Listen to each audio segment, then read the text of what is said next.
जय श्री कृष्ण विद्यार्थी मित्रों, केम छो? मजामां ने? हाँ, तो चलो आज આપણે ધોરણ 8 વિષય હિન્દી અને એમાં કવિતા 3 કે મત બાટો ઇન્સાન કો અહીં કહેવામાં આવ્યું છે કે માણસોને વિભાજિત નહીં કરો। એના કવિ છે વિનય મહાજન। विनय महाजन जी हमें यह इस कविता में कहते हैं कि समाज में आज जहाँ देखो वहाँ भेदभाव, समानता, एकता आ सभी के बीच में अंतर दिखाई देता है। तो कवि हमें यहाँ पर कहते हैं कि ये मत बांटो इंसान कविता के द्वारा हमें कवि सीख देते हैं कि हमें किसी की बाबत या किसी भी लोग या धर्म के बारे में मतभेद या भेदभाव नहीं होना चाहिए। इस कविता में हमें कवि यह सीख देते हैं। आप सब अपना पाठ्य पुस्तक हाथ में ले लीजिए। पहले हम कविता का गान करेंगे, बाद में कविता को समझेंगे। ले लिया सबने पाठ्य पुस्तक? देखिए अंदर मैं पहले कविता का गान करूंगी, बाद में आपको समझाऊंगी। मंदिर मस्जिद गिरजाघर ने बांट लिया भगवान को, धरती बाटी सागर बाटा मत बांटो इंसान को। अभी राह तो शुरू हुई है मंजिल बैठी दूर है, उजियाला महलों में बंदी हर दीपक मजबूर है। मिला न सूरज का संदेशा हर घाटी मैदान को, धरती बाटी सागर बाटा मत बांटो इंसान को। अभी हरी भरी धरती है ऊपर नील वितान है, पर न प्यार हो तो जग सूना जलता रेगिस्तान है। अभी प्यार का जल देना है हर प्यासी चट्टान को, धरती बाटी सागर बाटा मत बांटो इंसान को। साथ उठे सब तो पहरा हो सूरज का हर द्वार पर, हर उदास आग का हक हो खिलती हुई बहार पर। रौद्र न पाएगा फिर कोई मौसम की मुस्कान को, धरती बाटी सागर बाटा मत बांटो इंसान को, मत बांटो इंसान को, मत बांटो इंसान को। कवि हमें इस कविता के द्वारा कहता है कि सब हम एक एक पैराग्राफ को अभ्यास करेंगे कि एक कविता में हमें कवि क्या क्या सीख देते हैं। देखिए हम पहला पैराग्राफ है, उसमें देखते हैं कि मंदिर मस्जिद गिरजाघर ने बांट लिया भगवान को, धरती बाटी सागर बाटा मत बांटो इंसान को। कवि यहाँ पर हमें कहते हैं कि कवि दुनिया के लोगों से कहते हैं, कवि हमें क्या कहते हैं, लोगों से क्या कहते हैं कि भगवान तो सबका एक ही है। આપણે બધા જાણીએ છીએ કે આપણી પાસે ભગવાન, તમે જે ભગવાનને માનો છો કે કોઈ પણ ભગવાનને માનો, પણ ભગવાન એક જ છે। જેમ આપણે કહે છે કે सबका मालिक एक, उसे परंतु तुमने इस मंदिर मस्जिद गिरजाघर आदि अलग अलग पूजाघर बनाकर भगवान का बंटवारा कर दिया। અહીં કહેવામાં આવ્યું છે કે તમે મંદિર મસ્જિદ गिरजाघर यानी कि चर्च, આપણે બધા જાણીએ છીએ કે વિવિધ ધર્મો દ્વારા વિવિધ મંદિરો મસ્જિદ આ રીતે મૂકવામાં આવે છે। તમને અહીં બોર્ડમાં દોરવામાં આવ્યા છે વિવિધ ધર્મો વિશે, ઈસાઈ, શીખ, મુસ્લિમ, હિન્દુ, પારસી એના ચિહ્નો પણ મૂકવામાં આવ્યા છે। આપણે બધા જાણીએ છીએ કે વિવિધ ધર્મો પાળતા લોકો આપણે અલગ અલગ જગ્યાએ એટલે કે અલગ અલગ સ્થાન પર જઈને આપણે ભગવાનની પૂજા અર્ચના કરીએ છીએ। તેવી રીતે આ એ કહેવામાં આવે છે કે તમે બધી રીતે विभाजित कर दिया है, बांट लिया है यानी कि विभाजित कर दिया है। इस तरह अलग अलग देश बनाकर धरती भी बांट ली कि આપણે જાણીએ છીએ કે આપણા વિવિધ દેશો બનાવીને ભગવાને ધરતીને પણ વિભાજિત કરી દીધેલી છે। सागर भी अलग अलग हिस्सों पर अधिकार कर उसे बांट लिया कि તમે દરિયા समुद्र नदी तलाव वगैरह ने પણ विभाजित કરી દીધેલા છે। अब कम से कम इंसान को बंटवारा तो मत करो, कहे છે કે कम से कम બધું તમે વહેંચી દીધું છે, મંદિર મસ્જિદ ધરતી આકાશ સમુદ્ર બધું વિભાજિત કરી દીધું છે। હવે તો કહે છે કે ભગવાન તમે આ માણસનો વિભાજિત નહીં કરો, એના મનમાં ફોટ નહીં પાડો, એવું અહીં કહેવામાં આવ્યું છે। अभी राह तो शुरू हुई है मंजिल बैठी दूर है, उजियाला महलों में बंदी हर दीपक मजबूर है। कवि कहते हैं दुनिया को समानता की भावना फैलाने की हम अभी तो शुरुआत है। આપણા દેશમાં આપણે જાણીએ છીએ કે વિવિધ ધર્મો, આપણે જાણીએ છીએ કે ભારત અને પાકિસ્તાન વચ્ચે ઘણી બધી લડતો ચાલે છે, તેમ અહીં કહેવામાં છે કે આપણે સમાનતાની તો હજુ શરૂઆત કરી છે, એકતાની તો આપણે હજુ આપણા દેશમાં શરૂઆત કરી છે। समानता का भाव पूरी तरह से फैलने में अभी देर है कि હવે સમાનતાનો જે આપણે ફેલાવો કર્યા છે એ તો હજુ શરૂઆત કરી છે, હજુ આપણે એનાથી આગળ વધવું એ જરૂરી છે અને હવે તો સમાનતાના ભાવની આપણે શરૂઆત કરી છે। અભી તો પૂરે એટલે કે આપણા દેશમાં હજુ ફેલાવા માંડી નથી। उसके लिए अभी बहुत प्रयत्न करने पड़ेंगे કે એના માટે સમાનતા માટે આપણે હજુ ઘણા બધા પ્રયત્ન કરવાના બાકી છે। આપણે જાણીએ છીએ કે વિવિધ દેશોમાં અને રાજ્યોમાં પણ હજુ ભેદભાવ જોવા મળે છે। સમાનતા આપણે જાણીએ કે સ્ત્રી પુરુષને અત્યારે સમાનતાનો હક મળે છે, પણ હજુ કેટલાક દેશોમાં કે કેટલાક રાજ્યોમાં એ જોવા મળતું નથી। बिजली की रोशनी अभी केवल धनी लोगों के घरों में ही है કે જે લાઇટની અને જે વીજળીની સુવિધા છે એ જે ધનિક એટલે કે પૈસાદાર વ્યક્તિ લોકો છે તે લોકોના ઘરમાં વધુ પડતું જોવા મળે છે અને ગરીબોના ઘરમાં હવે જોઈએ તો એ લોકોના ઘરમાં માત્ર ને માત્ર એક દીવો પ્રકાશિત થયેલો હોય છે।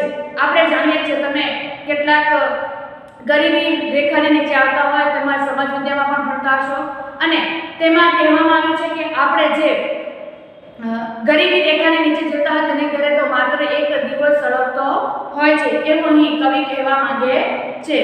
मिला न सूरज का संदेश हर घाटी मैदान को धरती बाटी सागर बाटा मट बाटो इंसान को કહે છે કે અભી અભી તો ધરતી भी पहले की तरह हरी भरी है કે पहले જેમ धरती એટલે કે લીલી હરી ભરી यानी कि लीलाछम होना, ऊपर नीला आकाश विस्तृत आकाश भी पहले जैसा ही है કે પહેલાની જેમ જ ધરતી પર હરિયાળી એના પર છવાયેલી છે અને આકાશ નીલા यानी कि आसमानी रंग का भूरा रंग का नीला रंग का કે એવી રીતે જોવાનો પહેલા જેવો છે।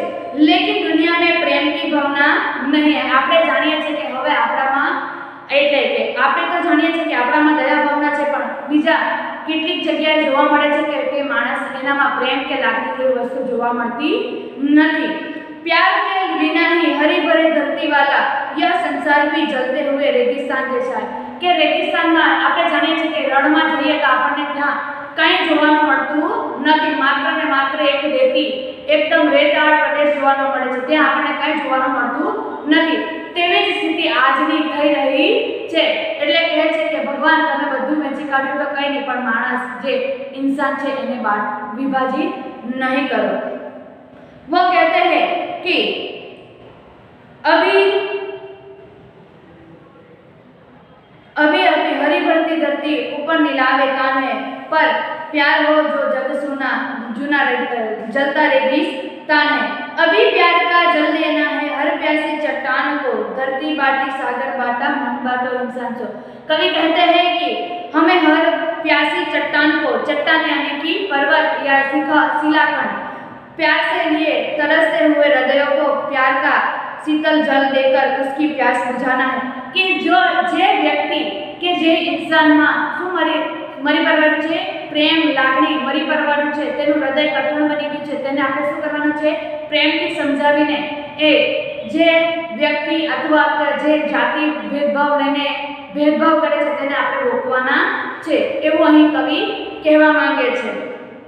हर उदास आग का हर हक हो खिलती हुई बहार पर रौद्र न पाए फिर साथ उठे जब तो पहरा हो सूरज का हर द्वार पर। हर उदास मांग आग का हक हो खिलती हुई बहार पर रौद्र न पाएगा फिर कोई मौसम की मुस्कान को धरती बाटी सागर बाटा मट बाटो इंसान को। कहते हैं कि समानता की सूरज का प्रकाश तभी सबको मिल सकता है जब सब लोग एक साथ जाएंगे और अपना दरवाजा खोलेंगे।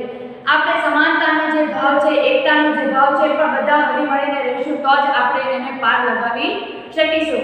નહીં તો આપણે જાણીએ છીએ કે આપણે ક્લાસરૂમમાં પણ બેઠા હોય તો આપણે મિત્રો સાથે ઝઘડા કરીએ છીએ કે તમે તો આ જાતિના છે, તમે આ ધર્મ પાળે છે, પણ આપણે એવું કરવાની જરૂર નથી। તમારે બધાએ ક્લાસમાં બેસો કે તમે તમારા વસ્તીમાં કે શેરીમાં બધા વિવિધ ધર્મો પાળતા રહેશો તો તેની સાથે આપણે ભેદભાવ કરવાનો નહીં, આપણે તેની સાથે સમાનતાથી રહેવાનું જોઈએ એવું અહીં કવિ કહેતા है। सबके घरों के आंगन में अभी समानता का प्रकाश है, समानता की भावना फैलेगी।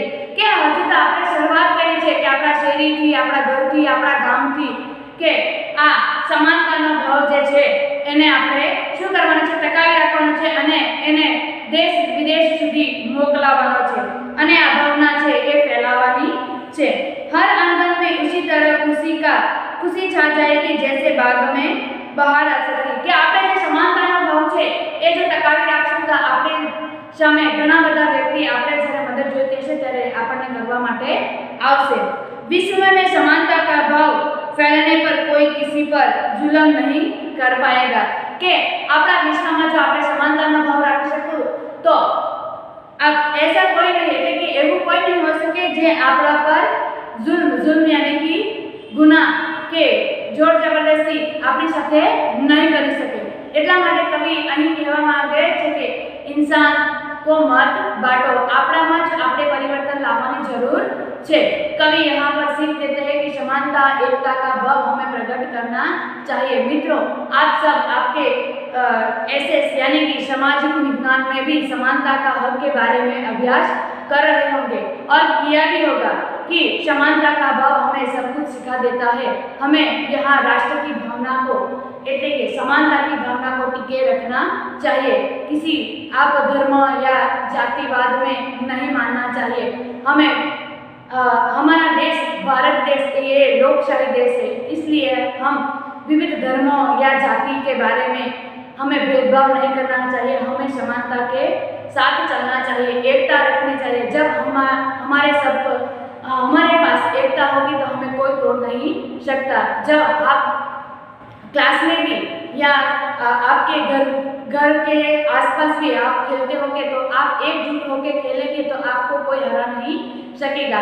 जैसे ही आप आपके घर में आपके पिताजी का वर्चस्व है वो आप बच्चों के आपके भाई बहन हो तो उसमें भी आप समानता देख सकते होंगे। आपके पिता या माता आपका भेदभाव नहीं करते। वैसे ही हमें सबके साथ समानता के भाव से क्या करना चाहिए, हमें सबके साथ समानता के न के जाति भेदभाव या एकता एकजुट होते ही हमें रहना चाहिए। मित्रों, आपको यहाँ ये कविता पूर्ण होती है। आप देख सकते हो कि मैंने बोर्ड पे अपने शब्दार्थ भी लिखे हैं, वो भी आपको आपकी नोटबुक में लिखना है। जैसे कि दिशा यानी कि चर्च, ईसाइयों का पूजा स्थल, बांटना यानी कि विभाजित करना, मंजिल यानी कि लक्ष्य, बंदी यानी कि कैदी, घाटी यानी कि दो पहाड़ों के बीच का स्थान, आपने चट्टान यानी कि शिलाखंड यानी कि आप पर्वत भी लिख सकते हो। मैंने यहाँ पर धर्मों के बारे में भी लिखा हुआ है, वो भी आप लिख सकते हो। आपको आपके पाठ्य पुस्तक में जो स्वाध्याय दिया गया है वो भी आपको लिखना है।